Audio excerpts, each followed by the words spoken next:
ऐतिहासिक व्यक्तित्व। पृथ्वीराज चौहान 1177 से 1192 ईस्वी तक। प्रमुख तथ्य।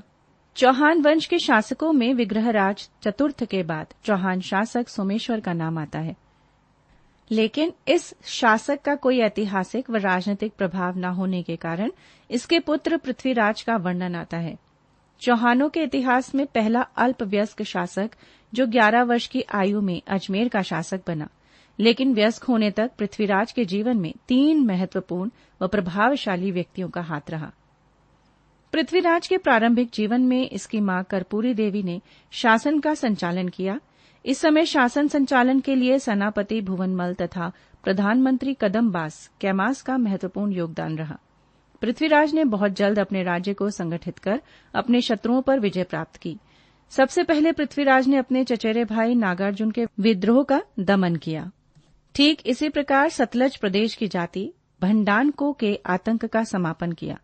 भंडानक सिंध के मार्ग से आकर दिल्ली व अलवर भरतपुर के क्षेत्र पर आतंक मचाते थे। इस प्रकार अपने राज्य को सुरक्षित करने के लिए पृथ्वीराज ने इस जाति से संघर्ष किया। पृथ्वीराज ने महोबा के चंदेल राजाओं पर भी विजय प्राप्त की। महोबा के शासक परमार्दी देव तथा इसके योग्य सेनापति अल्लाह उदल ने पृथ्वीराज चौहान के विरुद्ध इस युद्ध में महत्वपूर्ण भूमिका निभाई। इस युद्ध में परमार्दी देव मारे गए। बाद में अल्लाह उदल पृथ्वीराज चौहान की सेना में चले गए। इतिहासकार doctor Dasharath Sharma, MS Tripathi, BL Grover तथा अग्निहोत्री द्वारा रचित ग्रंथों में यह बताया गया कि जब पृथ्वीराज चौहान ने जयचंद की पुत्री संयोगिता का अपहरण किया, उस समय पृथ्वीराज चौहान के लिए अल्लाह उदल की महत्वपूर्ण भूमिका रही। पृथ्वीराज चौहान तथा मोहम्मद गौरी के बीच 1191 ईस्वी में तराइन का प्रथम युद्ध हुआ। इस युद्ध में पृथ्वीराज ने गौरी की सेना को पराजित किया तथा गौरी को हिंदुस्तान से खदेड़ दिया। लेकिन पृथ्वीराज ने गौरी को जिंदा छोड़कर बहुत बड़ी गलती की, जिसका लाभ गौरी ने 1192 ईस्वी के तराइन के द्वितीय युद्ध में उठाया। इस युद्ध में गौरी ने पृथ्वीराज को पराजित किया। माना जाता है कि पृथ्वीराज तथा इसके दरबारी कवि चंद्रबरदाई को बंदी बनाकर अपने देश ले गया, जहां दोनों की हत्या कर दी। लेकिन इन तथ्यों पर विश्वास नहीं किया जा सकता। तराइन के दोनों युद्धों का मूल कारण कन्नौज का शासक जयचंद था, जो अपने अपमान का बदला लेना चाहता था, क्योंकि जयचंद की पुत्री संयोगिता तथा चौहान के बीच प्रेम संबंध था। ये दोनों विवाह करना चाहते थे, लेकिन जयचंद राजी नहीं था। जयचंद ने अपने इस अपमान का बदला लेने के लिए मोहम्मद गौरी को हिंदुस्तान पर आक्रमण करने के लिए निमंत्रण भेजा, जिसे हम हिंदुस्तान के आपसी भाइयों की गद्दारी के कारण विदेशियों का इतिहास पढ़ना पड़ा। नोट: वर्तमान में तराइन का ऐतिहासिक मैदान करनाल, हरियाणा में स्थित है। इल्तुतमिश 1210 से 1236 ईस्वी। प्रमुख तथ्य। इल्तुतमिश कुतुबुद्दीन ऐबक की तरह ही एक गुलाम था। वह तुर्किस्तान के इलबरी तुर्क कबीले का था। देखने में वो सुंदर एवं आकर्षक व्यक्तित्व वाला था। उसके पिता का नाम इलाम खां था। इल्तुतमिश के अनेक गुणों से प्रभावित होकर कुतुबुद्दीन ऐबक ने उसे अपने शासनकाल में उसे खरीदकर उच्च पदों पर आसीन किया तथा अपनी पुत्री से विवाह कर अपना दामाद बना लिया। अपनी प्रतिभा के बल पर ही वो अमीर शिकार, शाही शिकार का प्रमुख के पद पर पहुंच सका। ग्वालियर को विजित करने के पश्चात उसे वहां का किलेदार बनाया गया। तत्पश्चात उसे बुलंदशहर का इक्ता तथा अंत में दिल्ली राज्य का सर्वाधिक महत्वपूर्ण बदायूं का इक्ता सौंपा गया।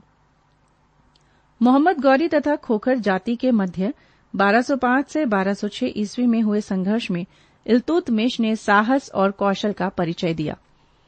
कुतुबुद्दीन ऐबक की मृत्यु के पश्चात 1211 ईस्वी में आराम शाह की हत्या करके दिल्ली के सिंहासन पर आसीन हुआ। उसने 1236 ईस्वी तक सफलतापूर्वक शासन किया। अपने शासन के दौरान उसने अनेक महत्वपूर्ण कार्य किए। इल्तुतमिश ने क्रय किए गए गुलामों का संगठन बनाया। गुलामों की संख्या 40 थी, इसलिए यह संगठन तुर्कान चिहालगानी के नाम से प्रख्यात हुआ। इल्तुतमिश कुतुबी और मुइज्जिस सरदारों की अपेक्षा अपने गुलाम सरदारों पर अधिक विश्वास करता था। उसने गुलाम सरदारों को राज्य में उच्च पदों पर नियुक्त किया। इल्तुतमिश पहला ऐसा तुर्क सुल्तान था जिसने शुद्ध अरबी सिक्के चलाए। उसके द्वारा चलाए गए चांदी के टंका का वजन 175 ग्रेन था। यल्दौज इल्तुतमिश का प्रबल प्रतिद्वंदी था। इल्तुतमिश ने 1216 ईस्वी में तराइन के मैदान में यलदौज को पराजित कर उसका दमन किया। इल्तुतमिश के एक प्रतिद्वंदी नसीरुद्दीन कुबाचा ने लाहौर पर अधिकार कर रखा था। इल्तुतमिश ने कुबाचा पर आक्रमण किया। कुबाचा ने भागकर भक्कर में शरण ली। इल्तुतमिश ने 1227 से 1228 में भक्कर पर आक्रमण कर कुबाचा का अंत कर दिया। गयासुद्दीन खिलजी का बंगाल एवं बिहार पर शासन था। उसने इल्तुतमिश की अधीनता स्वीकार नहीं की, अतः 1225 ईस्वी में इल्तुतमिश ने आक्रमण कर गयासुद्दीन का दमन कर दिया। इल्तुतमिश ने रणथंभौर, ग्वालियर, बयाना, थानागिरी, अजमेर, संभल तथा नागौर पर अधिकार कर लिया। इल्तुतमिश ने मंगोलों के आक्रमण से भारत को सुरक्षित रखा। इल्तुतमिश ने दोआब में कन्नौज, वाराणसी, बहराइच एवं अवध को जीतकर अपने साम्राज्य में मिला लिया। इल्तुतमिश ने फरवरी 1229 ईस्वी में बगदाद के खलीफा से सुल्तान पद की वैधानिक स्वीकृति प्राप्त की। अब उसे उसका पद कानूनी बन गया। उसने दिल्ली स्थित कुतुब मीनार का निर्माण कार्य पूरा कराया, जिसका प्रारंभ कुतुबुद्दीन ऐबक द्वारा किया गया। अजमेर में 2.5 दिन का झोपड़ा मस्जिद बनवाई। अप्रैल 1236 ईस्वी में उसकी मृत्यु हो गई। पृष्ठ संख्या 72। मीर कासिम 1760 से 1765 ईस्वी। प्रमुख तथ्य। बंगाल के नवाबों में मीर कासिम अलीवर्दी के उत्तराधिकारियों में सर्वाधिक योग्य था। बंगाल की नवाबी प्राप्त होने के तत्काल बाद उसे मुगल सम्राट शाह आलम द्वितीय द्वारा बिहार पर 1760 से 1761 आक्रमण का सामना करना पड़ा, किंतु कंपनी की सेना ने सम्राट को पराजित कर उसकी स्थिति को दयनीय बना दिया।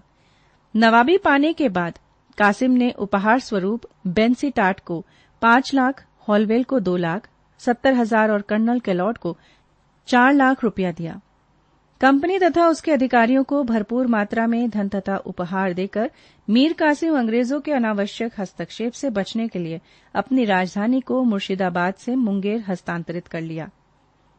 मीर कासिम ने राजस्व प्रशासन में व्याप्त भ्रष्टाचार एवं अनियमितताओं को खत्म करने एवं आमदनी बढ़ाने हेतु कई उपाय अपनाए, जिनमें प्रमुख हैं अधिक धन वालों का धन जब्त करना, सरकारी खर्च में कटौती, कर्मचारियों की छटनी, नए जमींदारों से बकाया धन की सख्ती से वसूली आदि।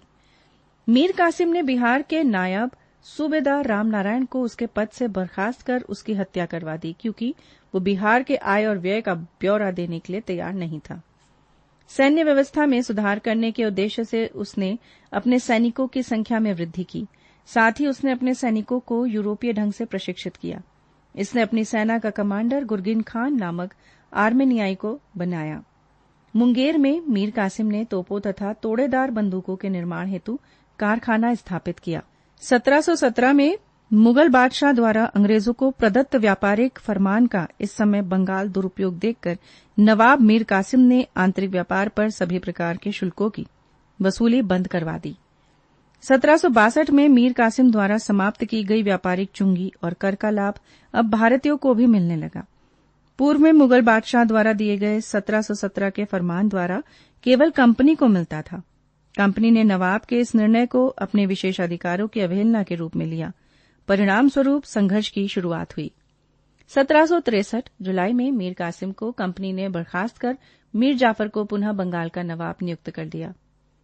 19 जुलाई 1963 को मीर कासिम और एडम्स के नेतृत्व में करवा नामक स्थान पर करवा का युद्ध हुआ, जिसमें मीर कासिम पराजित हुआ। करवा के युद्ध के बाद और बक्सर के युद्ध से पूर्व मीर कासिम को अंग्रेजों ने 3 बार करवा का युद्ध, गिरिमा का युद्ध और उधोनला का युद्ध पराजित किया। परिणाम स्वरूप कासिम ने मुंगेर छोड़कर पटना में शरण ली। 1763 में हुए पटना हत्याकांड, जिसमें कई अंग्रेजों की हत्या हुई थी, से मीर कासिम प्रत्यक्ष रूप से जुड़ा था। अंग्रेजों द्वारा बार बार पराजित होने के कारण मीर कासिम ने मुगल सम्राट शाह आलम द्वितीय, अवध के नवाब शुजाउद्दौला से मिलकर अंग्रेजों के विरुद्ध एक सैन्य गठबंधन का निर्माण किया।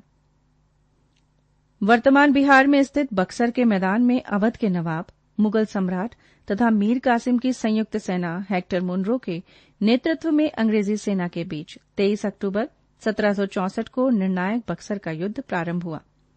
युद्ध प्रारंभ होने से पूर्व ही अंग्रेजों ने अवध के नवाब की सेना से असद खां, साहूमल, रोहतास का सूबेदार और जैनुल अबादीन को धन का लालच देकर अपने साथ मिला लिया। हेक्टर मुनरो के नेतृत्व में अंग्रेजी सेना ने बक्सर के युद्ध में जीत प्राप्त की। इसके उपरांत कुछ समय बाद तंगहाली में भटकते हुए मीर कासिम की मृत्यु हो गई।